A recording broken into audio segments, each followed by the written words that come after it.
Otro de regreso, pero de por Dios, señores, soy un hombre de edad, póngame activo. Un lunes, comenzando la semana. ¿Eh? Y un Señores, lunes, y un lunes que amaneciste precioso, con tu peinadito. ¿cómo todavía? No hemos clasificado. Vamos a rumbo, sí, a la clasificación, con un partido más. No, se pone Se pone nervioso. loco. Cuando No, a Roberto se le menciona mira, a J-Lo, se mira, pone nervioso. hay Él es varias tu crush. mujeres Él es tu crush. que mi Ella, juventud ella. pude tener algo con ella, pero no cuajamos, que es ¿Cómo fue, Roberto? eso mismo. Repeat, Salma Hayek, repeat, please. J-Lo. Can you repeat me slow, y please? ay, se me fue la de Gatúbela. Ay, Dios mío, el inglés me está olvidando. Ay, se me fue la de Gatúbela. Dios mío. Ay, de Belly Harry. Ajá. ¿Y qué más? Ya tres. ¿Qué? No le di la oportunidad. Ay, Dios Pues mío. miren, hay un tema que lo mencionamos al principio del programa, que es el tema de la persona que guarda prisión, medida de coerción, por el asesinato del ministro, exministro ya, Miguel Cruz. Orlando Jorge Mera, ministro de Medio Ambiente y Recursos Naturales, el señor Santiago. ¿Tú dices el asesino u homicida? Bueno, Miguel Cruz. todavía no Miguel sabe. Cruz. Sí, Miguel Cruz Santiago. Sí, apellido Miguel Cruz. Santiago. Miguel Cruz. Yo no sé Fausto Santiago. Miguel Cruz. No, pero yo creo que no tiene esa. No, Fausto en ningún Miguel. lado. Bueno, pues Fausto Miguel Cruz. Todavía la justicia no ha declarado cómo se considera y si es culpable o no. Que mucha gente ha dicho el asesino confeso. Él todavía no ha hecho una confesión admitiendo que asesinó al ministro Orlando Jorge Mera. Realmente no la hay. Hay suposiciones que fulano dijo, que dijo fulano, pero de boca de él no la hay. Como también él quiere ahora, desde un principio, no ahora, de un principio hablar con la prensa. Esos son de los rumores que salieron cuando él salió del Ministerio de Medio Ambiente hacia la iglesia que está cerca de Medio Ambiente y allí le confesó supuestamente, todo eso en el marco de las suposiciones, de que había asesinado a una persona. El párroco padre le dice, pero si es la persona que yo estoy viendo en las redes, no, que hirió a una persona. Lo que supuestamente él le dijo al padre, el padre, estoy aquí porque herí a una persona. El padre le dice, mira, si es lo que yo estoy viendo en las redes, e incluso el padre lo dijo en la homilía de esta semana, de la otra semana, de esta semana, que hizo una misa, y ante los feligreses, el padre dijo cómo fue lo que sucedió. El padre. Yo no estaba allí, pero personas que estuvieron ahí me comentaron, por eso digo supuestamente. Si yo hubiese estado ahí lo grabo, es diferente. Pero el padre dijo cómo fue. El señor llegó, le dijo, padre, he herido a una persona. El padre dice, ¿cómo así? Si es la persona que yo estoy viendo aquí en las redes, tú no lo heriste, tú lo asesinaste. Y él le pide, yo quiero hablar con la prensa, llámese a fulano, fulano, fulano. Y el padre dice, es que esto no es un asunto de prensa, esto es un asunto de la policía. Entonces el padre llama a un oficial. Y ahí es que van, lo buscan y lo detienen. Cuando lo detienen, el arma, supuesta arma homicida, él la guardó en el abrigo que tenía y la tenía en una mesa y le preguntan al arma y dice, véala ahí dónde está. Y lo que pidió que le Salvaguardarán su vida. que, ¿verdad?, no dejaran que le pasara nada, que les salvaguardaran su vida y que quería hablar con la prensa. De un principio tiene ese tema. Obviamente ya ahí quedó bajo custodia del Ministerio Público, etcétera, etcétera, y esa es la historia. Pero vamos a hacer contacto con el abogado Cándido Simón, que tiene más conocimiento, porque todo esto que hemos hablado está en el marco de la especulación. De la suposición, especulación. Nada de esto hasta que no haga una versión oficial por las autoridades, no sabemos nada. Pero me llamó poderosamente la atención, Cándido hizo un escrito, que está, el señor director puede entrar en nuestro portal Testigo de la Noticia, donde se titula Déjenlo hablar. Déjenlo hablar. Sí. Pero antes de la llamada, vamos a pasar con nuestra periodista Videlki Duarte. Adelante, Videlki. Gracias, Roberto. Roberto, ¿sabes qué? Comentábamos al inicio del programa que tenemos un nuevo presidente de izquierda. Y es que el señor Gustavo Petro ha afirmado en su primer discurso tras obtener el triunfo de las elecciones de este domingo como presidente de Colombia, primer presidente de izquierda, o sea que de derecha pasaron a izquierda en Colombia. No sé por qué Roberto decía al inicio del programa que las izquierdas son peligrosas, pero bueno.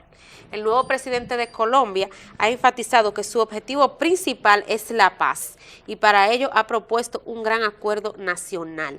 Los electores de Rodolfo Hernández son bienvenidos en este gobierno, es decir, de su oponente que fue derrotado. Ha recargado Pedro agregando: no vamos a utilizar el poder para destruir al oponente. Así, ha hecho hincapié en que quiere la paz para el pueblo de Colombia y su administración trabajará para que las armas dejen de disparar y desistir. El clima político que nos ha acompañado de confrontaciones, persecuciones y aislamientos hoy no puede seguir así, ha señalado Petro. También ha solicitado al fiscal general que libere a nuestra juventud, recordando a los jóvenes detenidos en las protestas del año pasado. Respecto a la economía colombiana, ha hecho hincapié en que desarrollará el capitalismo en Colombia, no porque lo adore, sino porque tienen primero que superar la premodernidad en Colombia, el feudalismo, la nueva esclavitud y demás. En ese sentido, ha recalcado que su ejecutivo busca una economía productiva que cree puestos de trabajo y producción. Bueno, vamos a ver si es cierto que enarbolemos la paloma de la paz, como se dice. Bueno. Miren, vamos a hacer en contacto directo y en vivo con el licenciado Cándido Simón, un destacado abogado, el cual nos honra con su amistad, y vamos a hablar sobre este caso que estuvimos conversando previamente y el tema, déjenlo hablar. Buenas tardes, licenciado Cándido Simón, gracias por permitir nuestra llamada.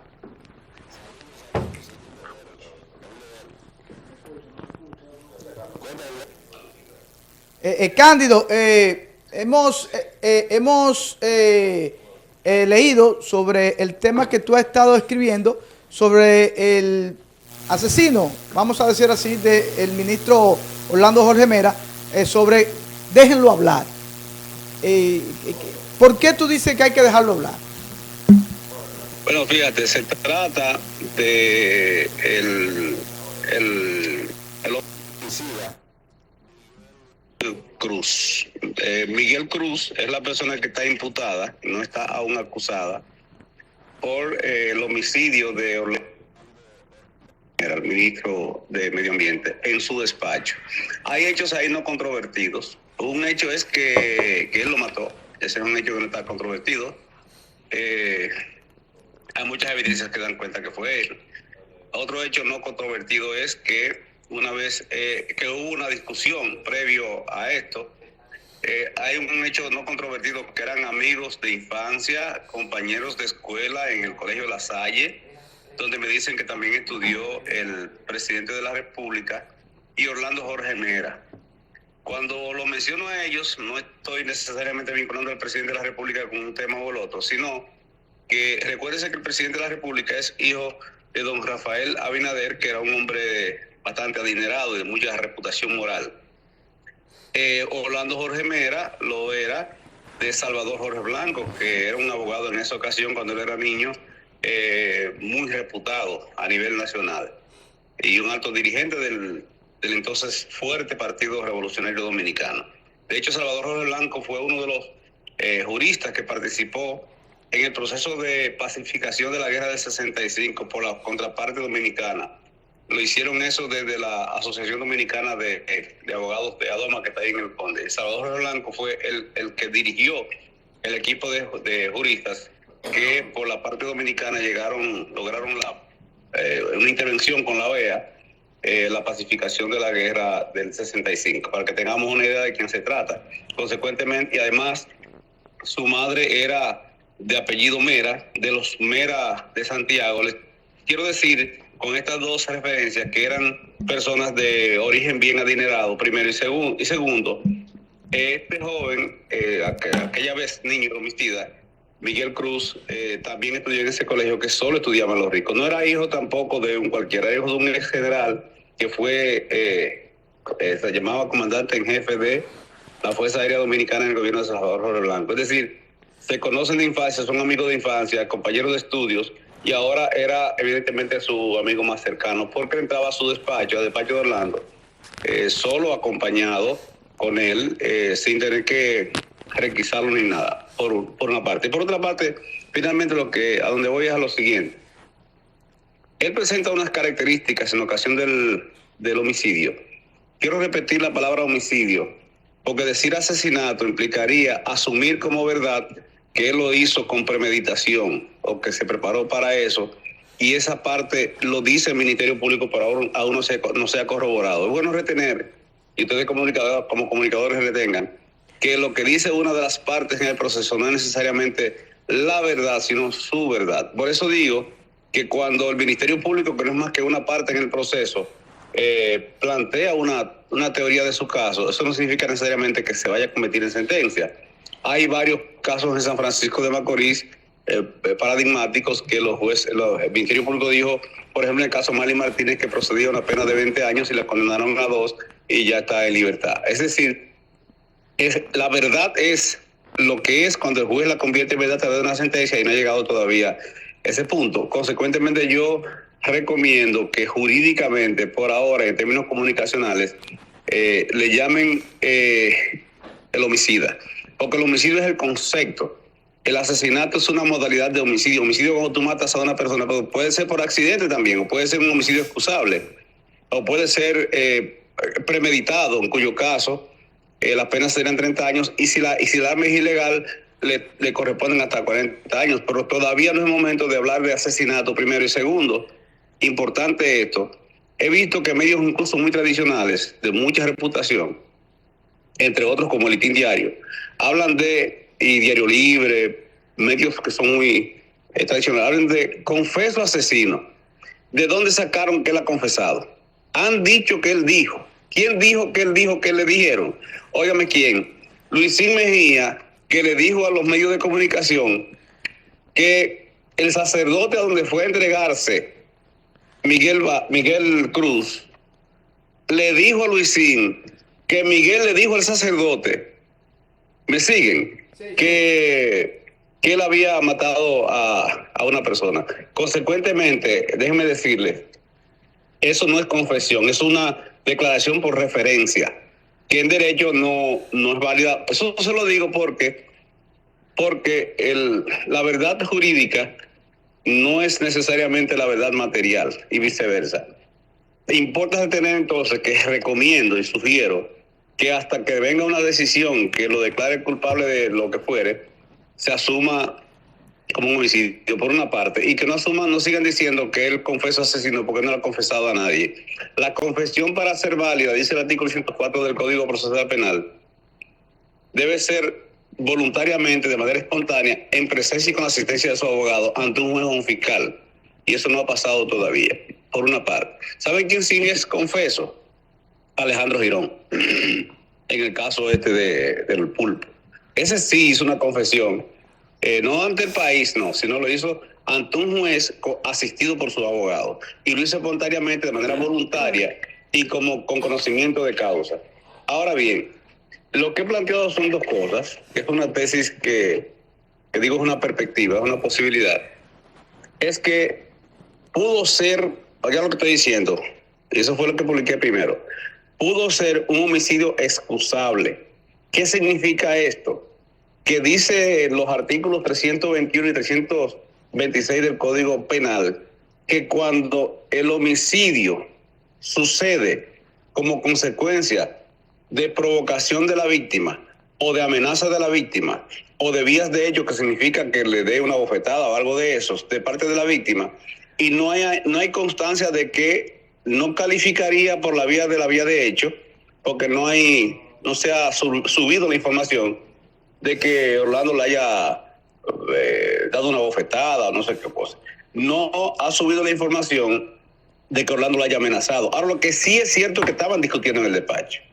Ese sí es un hecho no controvertido, porque está corroborado inclusive por la secretaria de Orlando o la asistente directa de su despacho y por un oficial de seguridad, que estaban discutiendo, y uno de ellos abrió la puerta y Orlando le habría dicho que no había problema, aunque estaban discutiendo en un tono alto, lo que significa que sí estaban discutiendo. Y ahí voy. El que va a matar a una persona con el designio de hacerlo, no discute con él. entra, le dice par de malas palabras y le dispara. Esa es la regla general y lo que ha enseñado la experiencia en la criminología, número uno. Entonces, si de esa discusión devinieron palabras hirientes de parte de Orlando, eso sería, previo al homicidio, eso sería un homicidio excusable, en cuyo caso la pena máxima son de 2 años por los artículos que he referido precedentemente. Estoy diciendo en la hipótesis de que fuera así. No estoy afirmando nada porque yo no estaba ahí. Tengo el proceso, tengo el requerimiento de medida de coerción y mucho me hace pensar, en función de lo que he visto y leído, de que probablemente eso fue lo que sucedió. Ahora, ¿por qué yo digo que deben dejarlo hablar? ¿Por qué no han querido hablar? Sí, Cándido, escúchame, eso quiero preguntarte, Cándido, sobre el tema de dejarlo hablar. A nivel de la legalidad de nuestro código y de derecho, él tiene derecho a hablar y hablar con quien él quiera hablar. Sí, sí. El derecho a la expresión no le está instaurado por la medida de coerción. Esa medida de coerción lo que dispone es prisión preventiva. Y atención, la prisión preventiva no se puede combinar con ninguna otra medida. Es exclusivamente con esa. Consecuentemente, tiene el derecho de hablar y de declarar inclusive. Ese derecho de declarar lo conserva hasta el fin del proceso. Tiene el derecho a declarar. Podría ser usado en su contra, pero si lo hace conscientemente, de manera voluntaria, inteligente, dice la ley. Cuando dice el artículo 104 dice inteligente, significa que tú sepas lo que estás declarando y que sepas la consecuencia de lo que estás declarando. ¿Me entiendes? Voluntario, es decir, que no sea con un garrote ni bajo presión, como por ejemplo ahora están utilizando en el área del Ministerio Público, en los casos de corrupción, la confesión como mecanismo de extorsión para conseguir la libertad. Eso no es voluntario. Por ejemplo, cuando uno de los imputados ahora se declara culpable, lo llevan a preso, lo arrestan, lo ponen en los medios de comunicación, le ponen una vacinilla en la cabeza y lo llevan unos tipos encapuchados del juez. Ahora, preso. Y le piden prisión preventiva y le solicitan que se declare complejo 18 meses de prisión preventiva. Ahora bien, si la persona ahí, en esas circunstancias, para no ir a la cárcel, se declara culpable, entonces la Fiscalía, el Ministerio Público le pide un cambio de medida de coerción. Eso no es voluntario, eso es bajo presión. Ahora bien, le importa retener lo siguiente. La Suprema Corte de Justicia dijo en noviembre de 1929, y eso es un precedente que ha seguido sin mucha variación hasta hoy, que por provocación se consideran las palabras hirientes. O sea, que las palabras hirientes de parte de la víctima entra en el concepto de provocación que establece el artículo 221 del Código Penal y consecuentemente podría ser que eso genere una pena de entre 6 meses de privación de libertad y 2 años. ¿Por qué digo que dejen hablar? Porque tiene algo que decir. Es que cambio, pero... Óyeme esto, Roberto.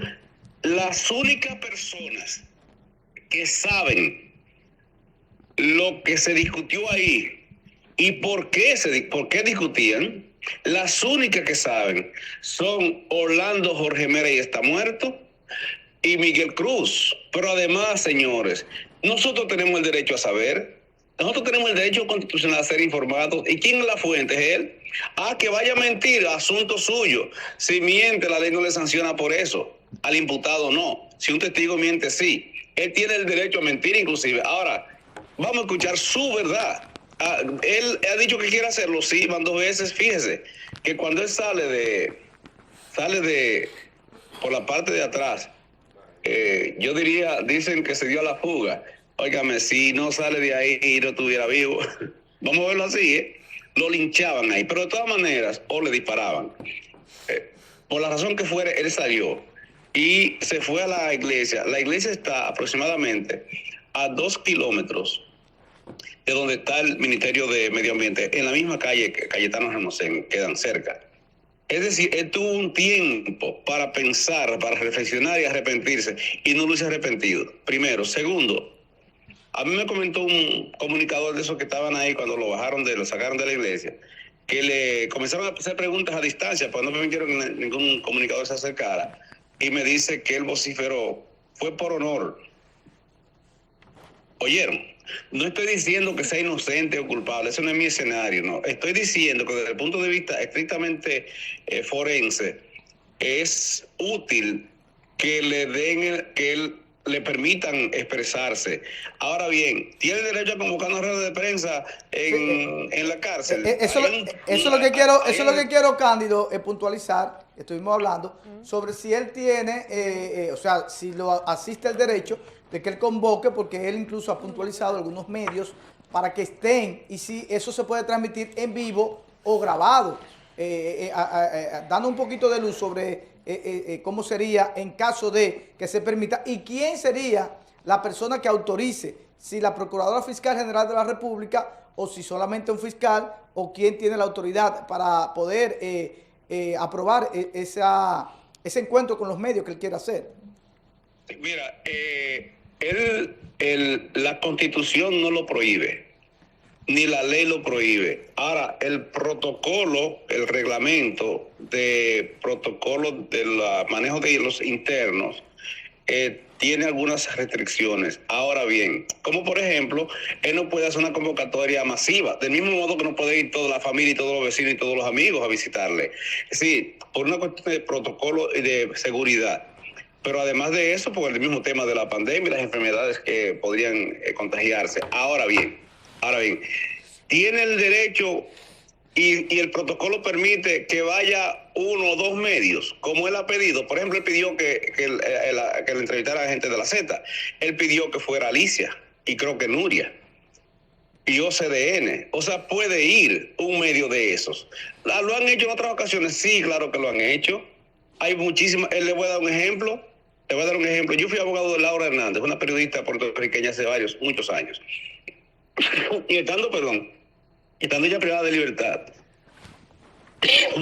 en San Pedro de Macorís, que su caso se estaba conociendo en el pero estábamos en la corte de San Pedro de Macorís. Yo autoricé, y Willy Rodríguez, que en paz descansa porque se ganó la paz en vida. Willy Rodríguez fue y le hizo una entrevista a Laura Hernández y Nuria y Alicia, pero individualmente fueron autorizadas. ¿A quién le corresponde autorizarlo? En este caso es a la Procuradora General de la República, porque el sistema penitenciario es una dependencia de la Dirección General de Prisiones, que ahora tiene otro nombre, y es una dependencia de la Procuraduría. Consecuentemente, el director es un subalterno de la Procuradora General de la República, quien tiene la facultad para autorizarle. Y en muchas ocasiones eso ha sucedido, incluso en San Francisco de Macorís. Ahora, y yo sugiero que sí, y me parece que sí, por dos razones. Primero, él desde que llegó donde el cura le dijo, llámeme a la prensa. Y el cura, que es capellán significa que es militar o policía, porque los curas de la Iglesia Católica, y creo que algunos evangélicos, para oficiarle misa a los oficiales, usualmente asumen la función policial. Ejemplo, el cardenal Nicolás de Jesús López Rodríguez tenía el rango de teniente general o mayor general, no sé de cuál de las instituciones, por ejemplo, porque era capellán de Latinoamérica. El punto es que ese señor, el cura, le dice, no, pero espérate, si tú me has dicho que has matado a una persona, que él no dijo, maté a Orlando, afirman en la imputación que le dijo, yo le disparé a una persona. Y el cura le dice, pero si es la persona que yo estoy viendo en las redes, tú lo mataste. Fue Orlando, el ministro, sí, ahí sí, es que dicen la información que cursó. Ahora, él le pidió a la prensa y él le dijo, no, es un asunto de prensa en las autoridades. Después, ahora, recientemente, por vía de sus abogados, él mandó una comunicación o les autorizó a los abogados para pedir que le dejen hablar. Entonces yo digo que procede que le dejen hablar. ¿Qué es lo que él tiene que decir? ¿Qué es lo que no se ha dicho? ¿Qué es lo que nosotros, el país, tenemos el derecho a saber que no se sabe? Y óigame esto, no le van a creer, pero déjenlo hablar. ¿Cuál es el problema? O sea, Cándido, eso lo que genera es... Cándido, precisamente la Procuradora General de la República es quien tiene la potestad de decidir si lo deja o no lo deja hablar. En caso de que se le niegue ese derecho de hablar. No le puede negar que hable, lo que no podría es no autorizar la declaración a un medio. En el caso que se le niegue, te lo voy a poner fácil. Una acción de amparo, un juez de amparo lo va a autorizar. Porque tiene el derecho a expresar su verdad. Y si quiere hacerlo, no pueden prohibírselo. Primero. Segundo, yo tengo 2 casos que se los voy a poner como referente a sus abogados, que son buenos, los dos. Manny, tanto más, Manny Sierra, que incluso es comunicador y juntos somos asesores del Colegio de Periodistas, y Manny Sierra es un abogado de muchísima calidad, que es el que más conozco de los dos. Por ejemplo, para que tengan una idea de la calidad de ese abogado, del mismo modo que el abogado Miguel Valerio, que es de las víctimas, de las parientes de Orlando, son abogados de mucha reputación y mucha calidad. Manny Sierra fue el abogado de Pepe Goico durante todo el proceso, el que consiguió finalmente que lo que está debatiéndose ahora, sentencia gananciosa del Tribunal Superior Administrativo, que es lo que está debatiendo ahora sobre la reintegración de Pepe Goico, para que tengamos una idea de quién se trata. Y en muchos procesos ha participado, procesos trascendentes. Ahora, a través de sus abogados, él pidió que le dejen hablar. ¿Qué haría yo si fuere? No tengo calidad para recomendarle qué hacer. No, ¿qué yo he hecho? Le voy a dar 2 ejemplos. Ya di el de Laura Hernández, que ahí fueron los comunicadores que quisieron conversar con ella, y la transmisión de la Z que hizo Willy se hizo en vivo, directo a la Z y a una emisora que Willy reportaba en Puerto Rico, que tiene más o menos la misma categoría allá que la Z aquí. Y fue eso subió a todos los medios. Ahora bien, yo tuve la defensa inicialmente, la asesoría y asistencia en parte del coronel Mariñez del caso Villa Altagracia. Y él quería poner su versión. Y estaba preso. Simplemente él me dijo qué quería hacer. Yo redacté una comunicación a la firma de él, pero por instrucciones suyas, y me paré en los medios y la leí a la firma de él, sí, firmado por él. Y entonces lo que hice fue que dije, miren, yo no voy a dar ninguna declaración. Esta es la declaración del coronel Mariñez. Y la leí. Ya, en el caso de Laura Hernández, no querían que ella que la prensa accediera al hospital militar hospital de las Fuerzas Armadas, que está aquí en la Ortega y Gasset, frente al Centro Olímpico, porque ella se enfermó en la cárcel y estaba en condición muy crítica, y decidieron y tenía una clínica donde ir en la Romana, pero el director de prisiones de entonces, el general de la Cruz, Ramón de la Cruz Martínez, que descansa en paz también, no quiso, ni Francisco Domínguez Brito, que era el Procurador General de la República, no quisieron que la prensa accediera para saber de ella qué pasó.